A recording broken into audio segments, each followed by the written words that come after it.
the talk tonight is about vulnerability and gratitude. I'll see if vulnerability and gratitude. Vulnerability and gratitude.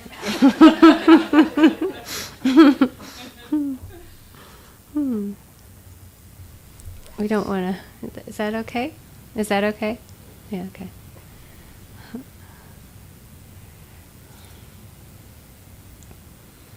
The first days of the retreat were so calm and peaceful that today feels kind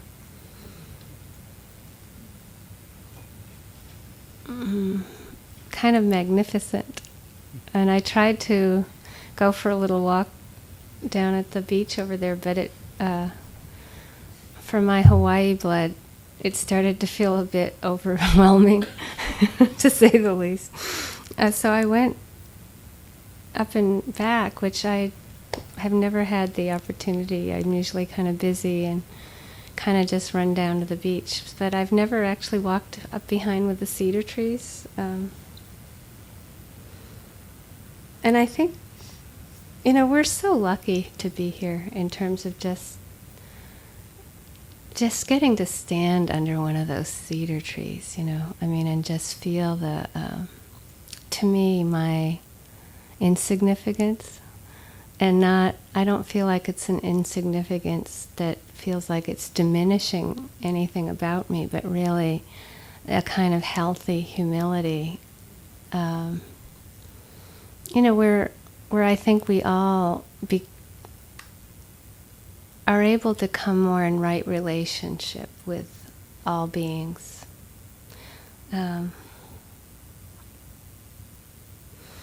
So I think the opportunity to be able to be held by the ancient trees, and the earth and our elders in that way, and then the ancient teachings, and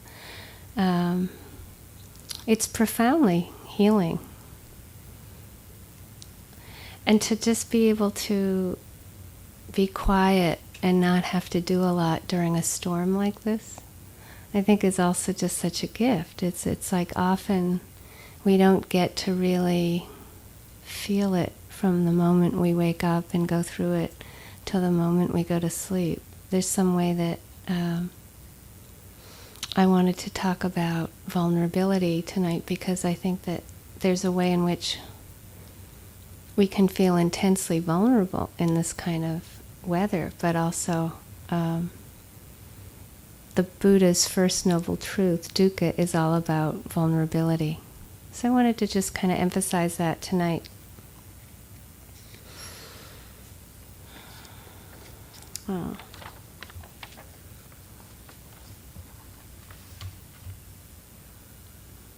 This is a quotation from Rumi called "The Music."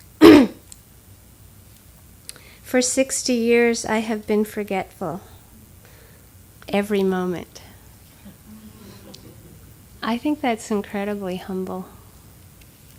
For 60 years I have been forgetful every moment, but not for a second has this flowing toward me slowed or stopped.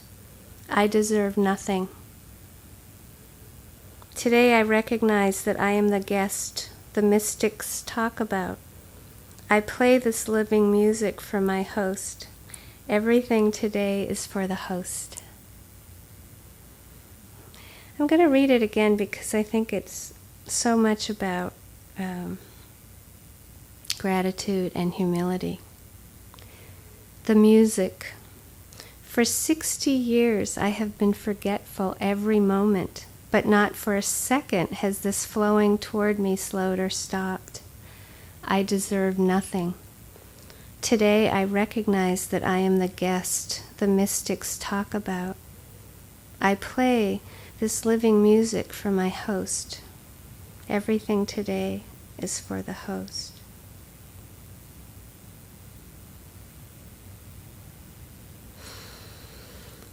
I think that it's very inspiring because, if you've been even mindful one moment this day, he's saying you're doing better than he is doing.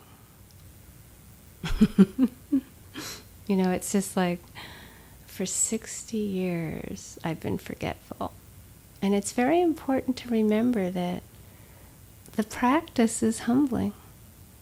You know, if we try to measure how many moments we have disconnected from reality, it's really a depressing practice. It's a depressing day.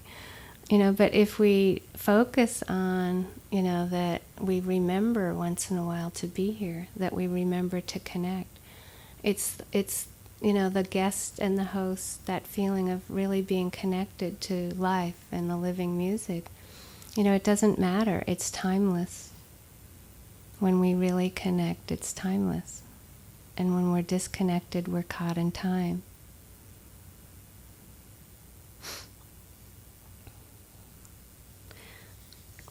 When Steve mentioned that they've been studying mothers and infants a lot more, and what they find is that, of course, over and over, the infant will feel disconnected with. There's no way a mother or a father can be completely with an infant at all times. But what they say is so significant is the amount of trust an infant will develop in the reconnection. And it's really how much reconnection happens that builds the trust.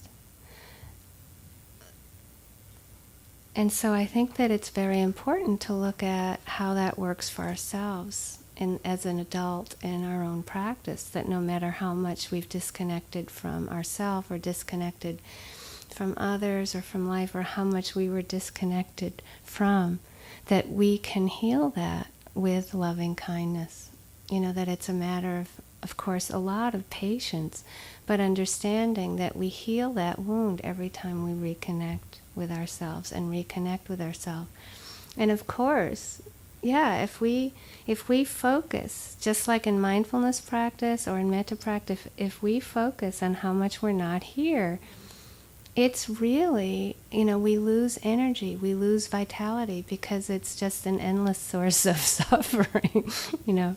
But if you save all that energy that can go into the depression around how much we're here, to like just going, for me, I just go, oh well, you know, 1 minute, 5 minutes, half hour, whatever it is, you know, it's like, so what? What matters is that moment when we come back, because that's what gives us life. And if we focus on that, that just keeps giving life.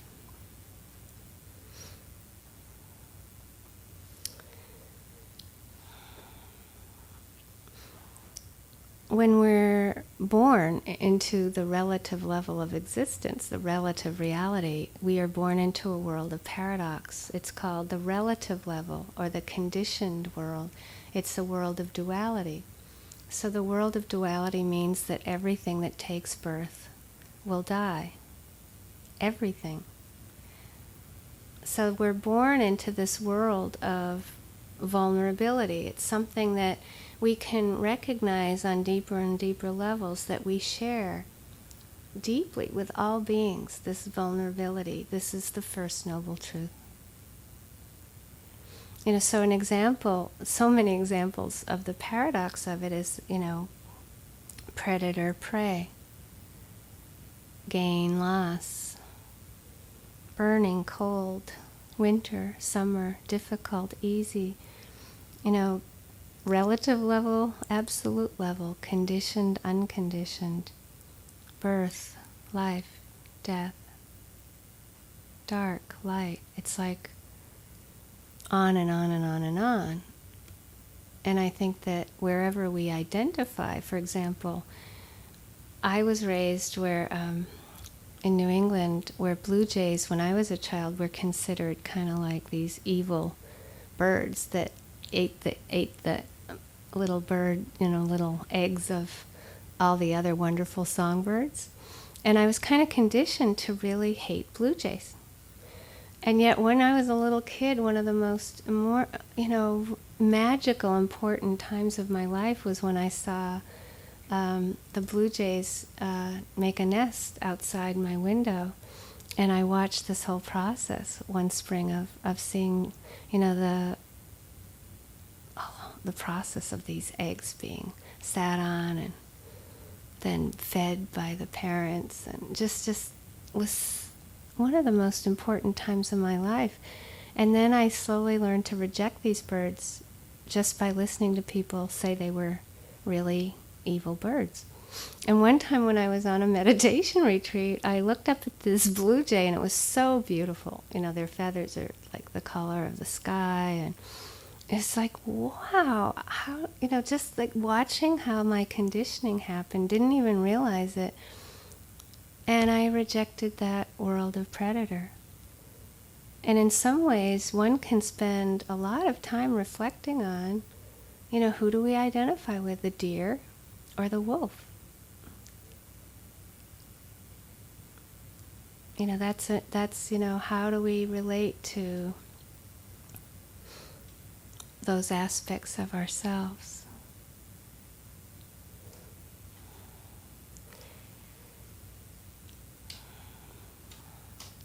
So to remember that the Buddha taught that each moment is changing, that life is alive, it's changing. And so it's because of this truth of existence that the other truth, dukkha, exists. Dukkha, or sometimes it's called the truth of suffering. But the translation of this, you know, again, it can take hours to try to kind of paint an impressionistic picture of what the truth of suffering or the truth of dukkha really is. And how I like to relate to it is really maybe overemphasizing its relationship to change. That, you know, as we all know, we might make our best effort to have a life in a certain way, but there's a certain level of it that we can't control. So it's this unreliability of existence, it's this uncontrollability of existence, and utter vulnerability. Sometimes I think of it as an aspect of the kind of relentlessness of samsara. And when I feel like, if I think I'm having a dukkha day, a real dukkha day, I'll relate to it as a kind of unbearability. Like when I feel like, oh, like there was a certain point when I went outside in the wind this morning, and I was like, oh, this is unbearable. And that's that sense of dukkha. Now, you might not have had that experience, because I went outside once today and it was pleasurable for me. And it was like, oh, it's great, you know, it's vital, it's wonderful. And then 2 hours later I went out and it was like, oh, I can't stand it. It's that place of like when we experience life is that place of like unbearable. This is when you know dukkha is at its peak.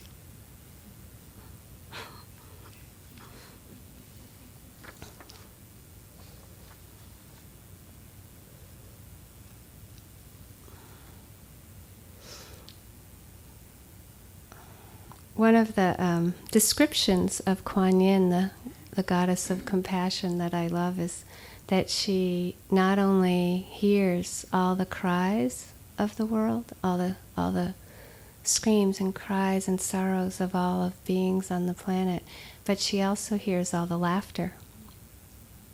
And it was a Zen teacher, our elder for Steve and I in Honolulu, Aiken Roshi, who translated that and told us about that.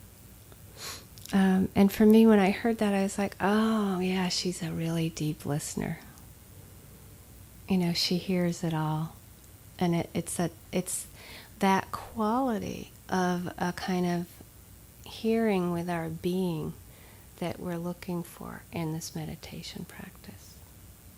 And this exquisite ability to hear our own cries that we have been so conditioned to ignore.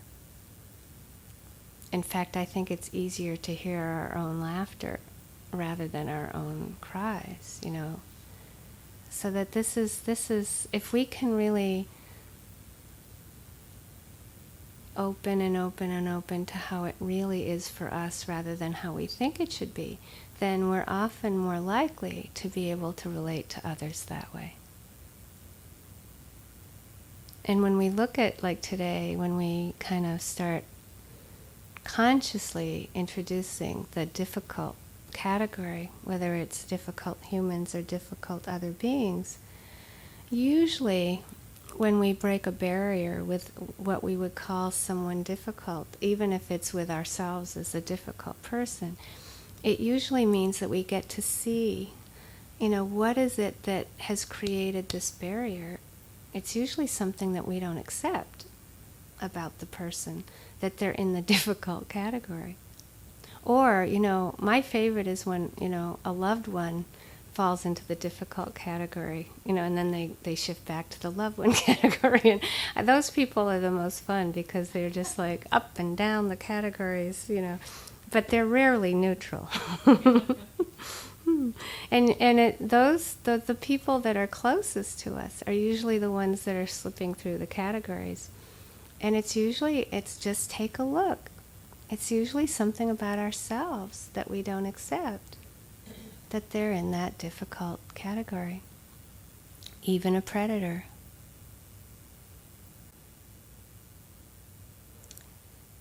I was conditioned to feel that my own kind of vulnerability was something, worth getting rid of. In fact, I feel like I was attacked a lot for it as a kid, And I think that we tend to get the idea that when the experience of dukkha or the insight about dukkha arises, that something's wrong with us. For me, when I ran into the teaching, the truth of suffering, it was such a relief because I was noticing it, how you grew up and you were noticing that there was suffering, but there was this sort of way in which it wasn't acknowledged or like valued as some like insight. And so to kind of get that that's like the foundation of liberation is huge. And that it has to come from an openness of heart to how life is so uncontrollable and changing. This is so important that we recognize that it's valuable. And often I see for myself and others on retreats that when we have insight into dukkha, that we often miss it. We don't recognize we're having insight because we're actually having aversion to the insight or understanding. So we might get a sense of how uncontrollable the weather is, which is, this is a nice, easier way to talk about dukkha, but just to see the sense of vulnerability around that. And we might have insight about it, but we might have aversion to the insight and miss it, which is what a meditation teacher is meant to do, is to kind of point out if we're missing the value of something, we're missing recognizing something very vital and important. So we can say, like if we remember or remind ourselves that dukkha is a truth of existence. It's not the only truth, but it is a truth of existence. And it's something, it's like valuing fleetingness, valuing pain is really important. And so much of the suffering in this world is because we're not valuing it. It's amazing, actually. So when we start to kind of shift into the other night when I talked about purification, when we are going through aspects of seeing our reactive mind on retreat, reacting to pain with aversion or fear, or reacting to pleasure with clinging, we can tend to start getting grateful for the purification process as we understand that that's what we're doing here. And I found over and over that when I start getting quiet, like we're at the stage of the retreat where we're getting really quiet, you can feel we've pretty much all arrived here. It takes time. You can start to see that it's really not me that wants, but it's wanting that wants. And it's not that it's me that is afraid or fears, but it's just fear that is afraid. And it's not even that, I have aversion to something, but it's really that it's aversion that is aversive. So I want to remind you about, when the purity is happening, when the loving kindness is going along, or compassion, or the mindfulness practice, and there's no purification happening, great. But this is just another reminder that if you find that you start slipping into purification, which hopefully you are getting to look at the wanting mind, or the needy mind, or the fearful mind, or the aversive mind, to remember that what we tend to be suckers for, what we tend to get fooled by, as if there's wanting, we tend to get pulled into the projection of what we're wanting. And we forget to just come back to our body and our heart, and to actually feel the suffering of the wanting. Meaning, if you pull back, whether it's a chocolate or a person, or whether we want the sitting we had 2 times ago, or we had a better day yesterday, or whatever we're wanting, we had a sitting where there was less pain and we're trying to figure it out, or, whatever it is we're attached to. Usually we're getting caught in the thoughts about it, right? And we're manipulating. But there can be this moment where it's like, oh, maybe I should just try experiencing this. And if we feel it, it's painful. That's why we project it out, because we don't really want to feel it. But if we can bring this intention to understand rather than to judge, and just feel it, it will come and go like the movement of the breath. The breath, if you get out of the way, you don't have to control the breath, you don't have to do anything with it. It takes birth, it has to grow and live and die. That's the nature of something alive. Well, desire is like that.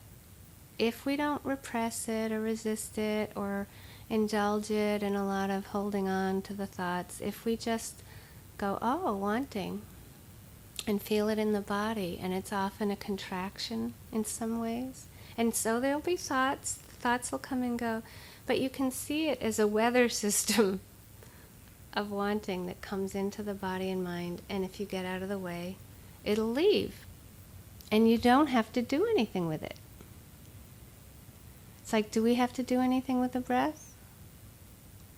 It comes and goes by itself. Do we have to do anything with wind or sound? It comes and goes by itself. Well, we don't have to do anything with wanting. It comes and goes by itself. And that's what freedom is. Or with fear, it comes and goes by itself. So again, if we're afraid of something, the idea is to kind of, okay, we're afraid of something in the future, or we have a memory in the past and we project it onto the future. But it's possible, again, this is if we can't keep the loving kindness practice going, and then we come back to the breath, but there's still the fear. You just try to feel the physical sensations in the body. Maybe there's warmth or tingling or something predominant, and you make a soft mental note of fear, fear. We don't say, my fear, my fear. It's just like fear, fear. And you see if you can actually develop a relationship with it like you would a sound or the breath. It comes and goes by itself. So it's almost like you're a midwife. You're allowing the fear to live, to take birth, to live, and to pass away. And when we're not a midwife, it gets stuck. It can't live. It's like we hold on to it, we get caught in the thoughts about it, and it can't leave because it can't leave. Like if you held your breath, that's kind of like how we relate to fear. Or if you held your breath, that's kind of how we relate to wanting. That's what I'm trying to say. It's like it's that resistance and contraction around it that's the suffering. And I'm describing the breath, and I'm repeating it a lot because that's how hard this is. I'm not saying this is easy. I'm describing the relationship that's possible when we start relating to everything like a weather system. Now, there are days where we have a weather system of some kind of mood that's like the weather today. And I'll have times where I'm like, what is wrong with me? I feel so off, I'm not present, and it's like hours go by, and then it's like, oh, I'm sad. And it took actually hours for it to come. It's just like, and it's like, oh, and then I can feel, oh, I've been thinking I shouldn't be sad. It's amazing. And then it's like, oh, I finally feel it. It's like, duh. Really, it's like, it's amazing. That's how I feel. It's like, duh, it's like, okay to be sad, It's just like, duh. It's like unbelievable that we're like this, It's like, how many times do I do this, I like talk about it, like I've been doing it for 30 years, and it's like, wow, I still resist this. And then, it feels great when you finally go, it's like you're falling into it. There's a great description, actually, of the unconditioned, or Nibbana. Mahasi Sayadaw calls it falling into Nibbana. But it's like, if you let yourself fall into everything, it's kind of like a falling into sadness, or falling into grief, or whatever, falling into happiness. But it's just allowing oneself to actually experience what's actually happening.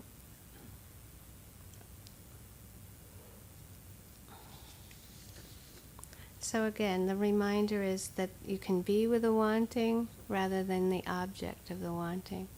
You can be with the fear rather than the object of fear. You can be with the aversion rather than the object of the aversion.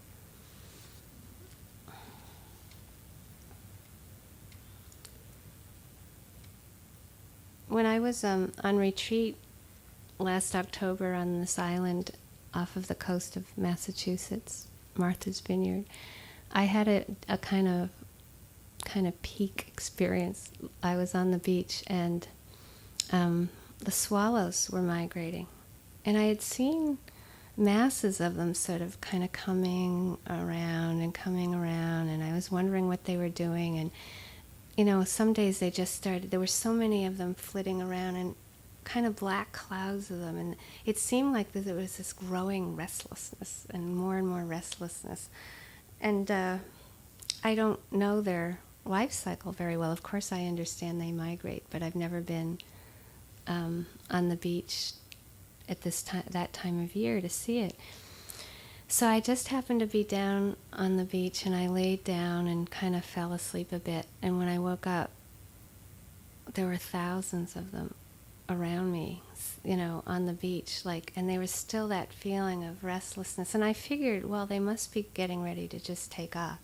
And they're the kind of bird that's very flitty and sort of nervous, and the slightest thing, a few of them would jump up, but they were pretty all assembled. It was like, and I didn't dare move. And I was just kind of like, well, is this how the squadron's going to take off? It was amazing. And suddenly, it happened so fast, I hardly saw it.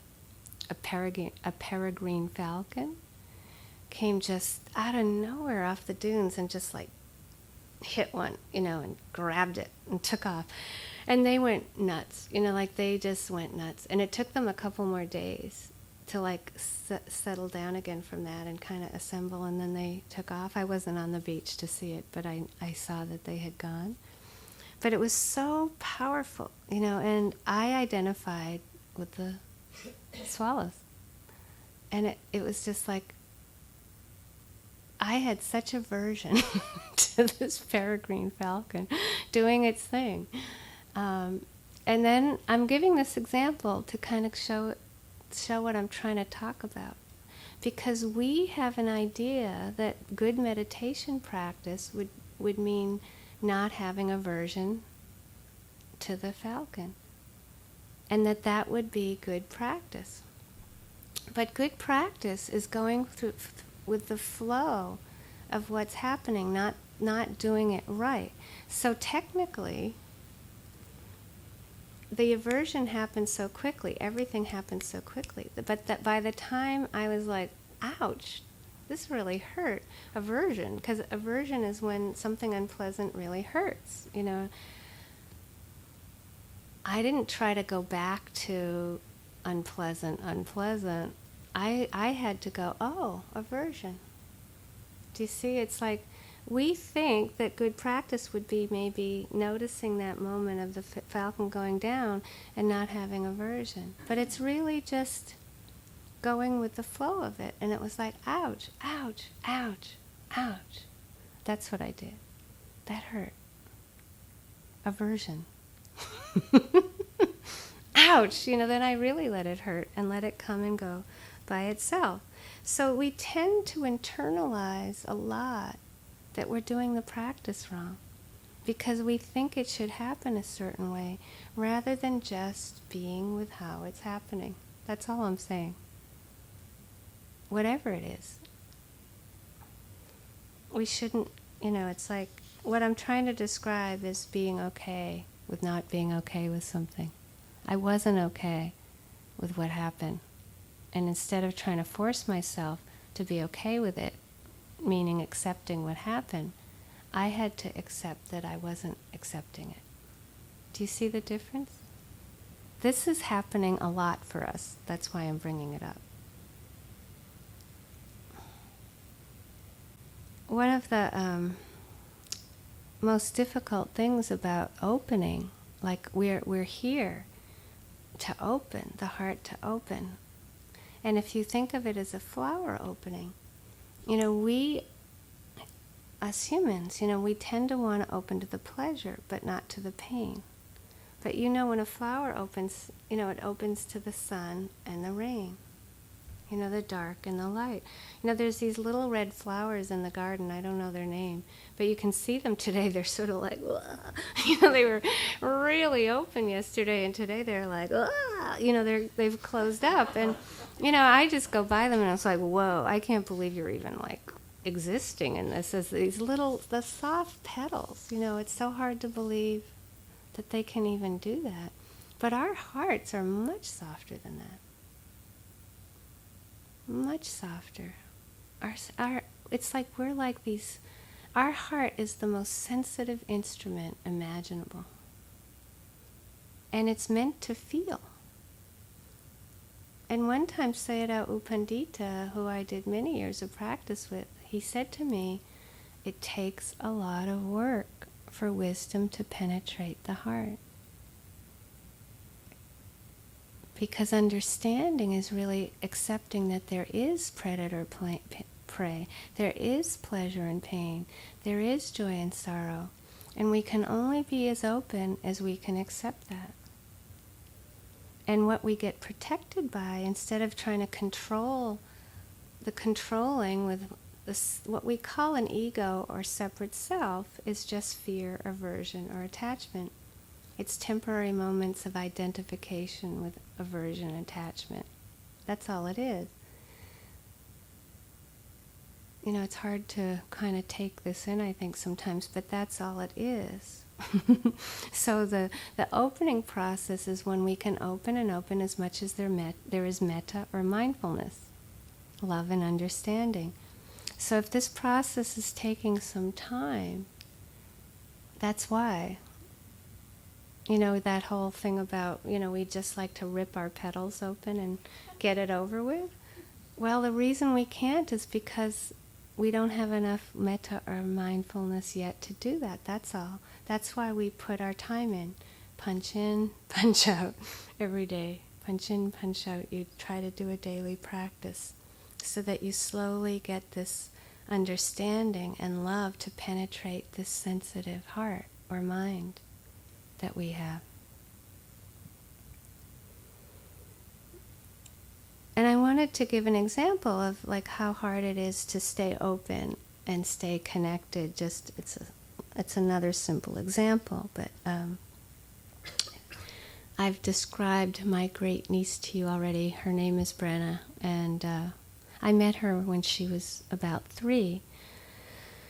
And I don't get to see her very often, and we're alike in a lot of ways, in that we're sort of the black sheep, free spirits that the family wishes didn't get born. It's like, every generation spits out another one of us, and it's like the whole family can't bear it hardly. So I think her mom is, I think, starting to accept that she's like me. And, they're containing her much better than I was contained. When she was 3, it was like you could just wind her up and she'd just run into walls. She would have so much energy and everyone was just horrified. Oh no, it's another Michelle. So if I go down to see her, she gets pretty like glued on and glommed on. And this was when, this was when she was about 5. And I had promised her when I went down that time that I wouldn't do a lot of other work. And, I tend to be very busy and I have to do this call, that call. But I had cleared my schedule that day so that I didn't have to interrupt, this visit with her and my family to do all this other work. And there was this emergency conference call that was really a lot of dukkha. It was the beginning of this dukkha I've described to you last year. It was the fall before. And I sat her down and I'm like, I'm really sorry, but I have to do this conference call. And she doesn't have, at that time, she didn't have that well a sense of time yet. And she's like, okay, how, I think she thought it was a few minutes. And I said, it's going to be a pretty long call. So she wanted the door open. I'm like, no, it's going to be pretty emotional for me, long. And so I shut the door and I had to lock it because she kept coming in. And it was a really stressful call. I mean, this was 3 hours stress, and she made a bed outside with pillows and blankets, and she brought food up there, and she was like banging on the door. And it was horrible. And then she started slipping notes under the door, that were really nice at first, and then they were like, "I hate you, Michelle." And she, it was so bad, and she's so attached to me, and she finally gave up, which broke my heart. I mean, she gave up, and I'm still on this horrible phone call that I really resented being on. And, it was really interesting, and then I went downstairs, and she had gone out, and she came running up to see me when I went outside. And I'm giving this example to you just to kind of, we're so sensitive. And she, really had to close. And she was completely closed, ran up to me, and she said, Auntie Michelle, I forgot about you completely. It was like the worst thing she could think of saying to me, right? That, she had just written me off, like she didn't even remember me. But she couldn't maintain it. Right? It's like she ran up, said she forgot about me completely, and then she cried. And I said, I'm so sorry, And it's like the last 2 visits I made with her, if I reach for my phone, the cell phone, she's like, how long is that phone call going to be? And I'll say, a few minutes. And she said, that's what you said that time. It just made such a deep imprint. And I'm like, I know I said that, it's like, remember, Brent, I did say it was a long call before. This is a short call. And she's like, well, how? She hasn't recovered. It's going to take her years to kind of trust me around that again. That's how sensitive we all are. And I'm giving I was caring, I tried to explain it, but we're sensitive, we're vulnerable. And it's really important, at the end of her saying, I completely forgot all about you, I sat down and I said, it's okay that you feel that way. It's okay that you're mad at me. It's okay. It's like, I never got that.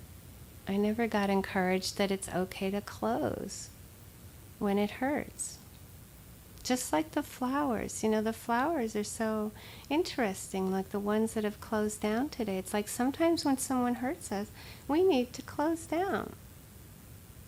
It hurts. It's okay. Those birds took a couple days before they dared go out on the beach again to fly off. It was traumatic.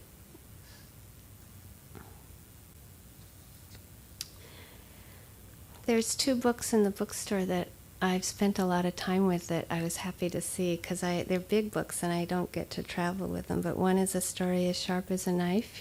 It's stories from the Haida tradition, the Queen Charlotte's Islands, and one is a book of stories. I forget the title of it, by Gondel. He was another storyteller that is very well known from Haida Gwaii. If you haven't read them, I think if you're Canadian, you're really missing something if you haven't read them. And there's a photo. I think it's the book with the stories from Gondel. I don't know if I'm saying his name right. That when I opened the page to the book, really affected me. And it's a picture, it's a photo of a shaman's rattle. It's a clamshell rattle. And it has, I wish I could see it in itself rather than a photo. But it's a round, like circular rattle with a handle. And on the outside edges of it, there's shells, clam shells. And then on one side of it, it's like the spirit face of the clamshell. It's like the spirit of the clamshell. And you know how the kind of tongue, I forget what it's called, that comes out from a clam. In the spirit side, it's like the tongue of the spirit. It's quite a beautiful image. And I opened it and I got hit so hard by this image.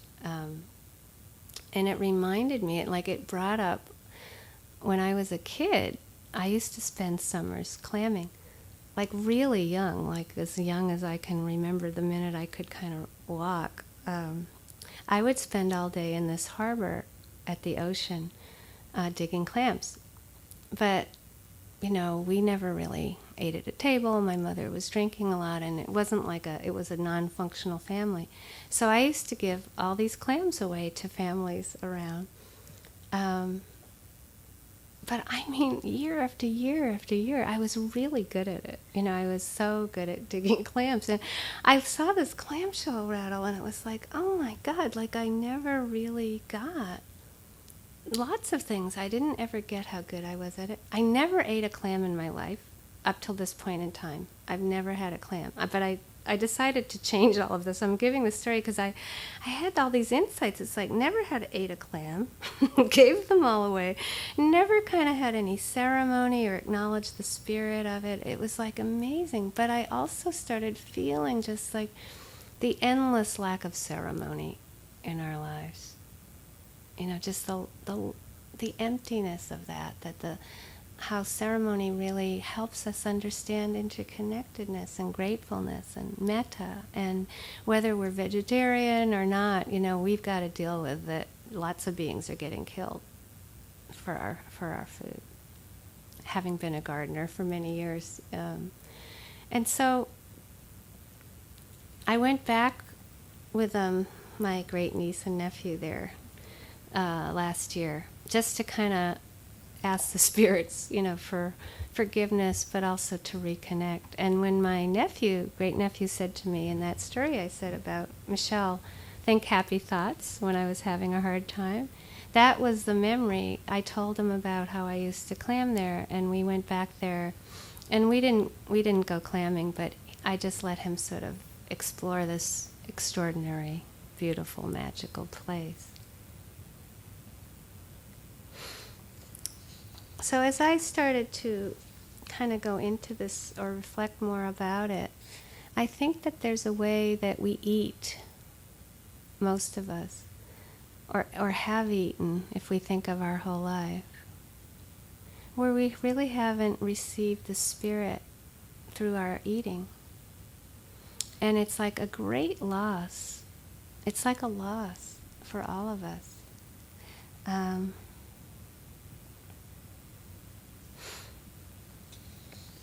And I think that we can just never be grateful enough, or never be humble enough about what it is we're really receiving. And in this tradition, one way that we look at our body is that it's really made up of food. It's like we're just made up of earth, air, fire, and water. It's like we're endlessly recycling earth, air, fire, and water.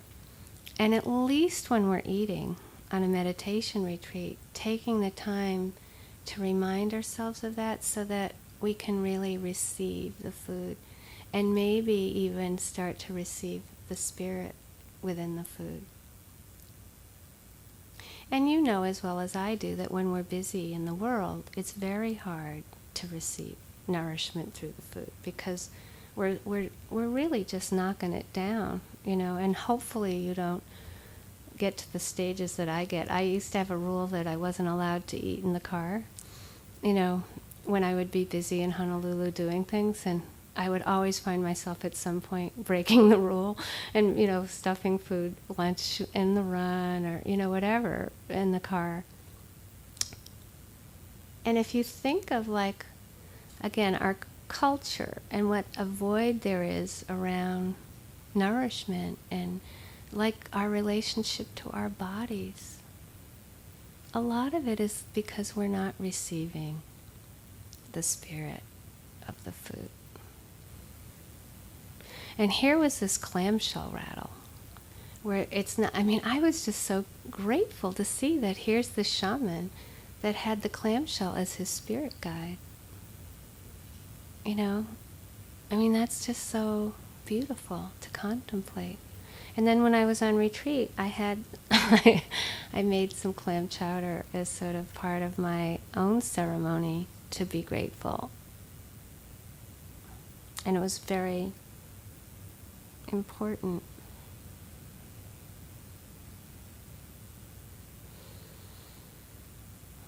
Someone asked about bowing, and much can be said about bowing. The Pali word for bowing is Anjali, and one of the sources of it is, it's called a gesture of reverence, and it's really putting your hands together in front of your heart center and bowing as a gesture of reverence. Now, I've read quotations from some Zen masters where, this man said, "Sometimes I bow to the grass. Sometimes I bow to the dust." It's like that level of reverence for all beings. That's the source of it. And then to get down on the ground, for me, when I first was with some Asian teachers where there was a encouragement, not a rule, but encouragement to bow, it was really hard for me. And I kind of put my hand in my pockets and looked down on the ground and didn't bow. It was like I didn't have to, and I didn't. But slowly, what I could bow to was the flowers on the altar. And that's what I started bowing to, because I couldn't bow to the Buddha statue. I didn't have a relationship to that. And slowly I started feeling what it was like for my body to bow. And what I loved more than anything was putting my forehead on the earth. And again, us Westerners, we tend to be kind of far from the humility of laying on the ground. And for me, that's the most important part, is putting my forehead on the earth in humility. And I have to say, I went from really not liking it to being self-conscious about it to just, I look forward to it. I just love it. And it's like a surrender, because you can imagine how much Steve and I have bowed in 30 years. And it's like, I feel like I've bowed through everything. And it's taught me to surrender. It's like that bowing is just like I've bowed through every imaginable emotion, and more to come, and I've bowed through like the highs and lows and boredom, and it's just a reminder. It's a reminder that it's okay to trust, And I think like in a day like this, a storm like this, it's really important to ask ourselves, what do we trust? And how do we develop that? And it really develops as we develop enough love and wisdom, enough understanding. But certainly karma is incredibly vast and very profound, and not something that is easy for us humans to grasp. In fact, ultimately, the truth is ungraspable. It's invisible, it's ungraspable.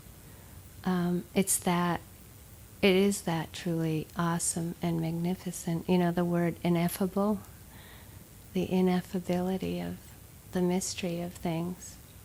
So to feel a healthy humility or smallness in the vastness of things, to feel like we can understand why we might have the body we have, or why we might have this shoulder pain, or why this person died, or whatever it's like, or why this relationship didn't work.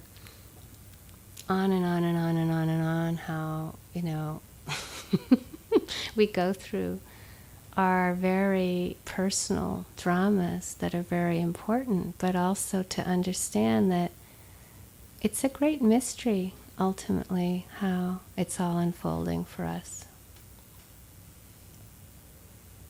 And that a kind of deep surrender to that is being free from suffering. And there are times when we have to be willing to be a little uncomfortable and willing to wait,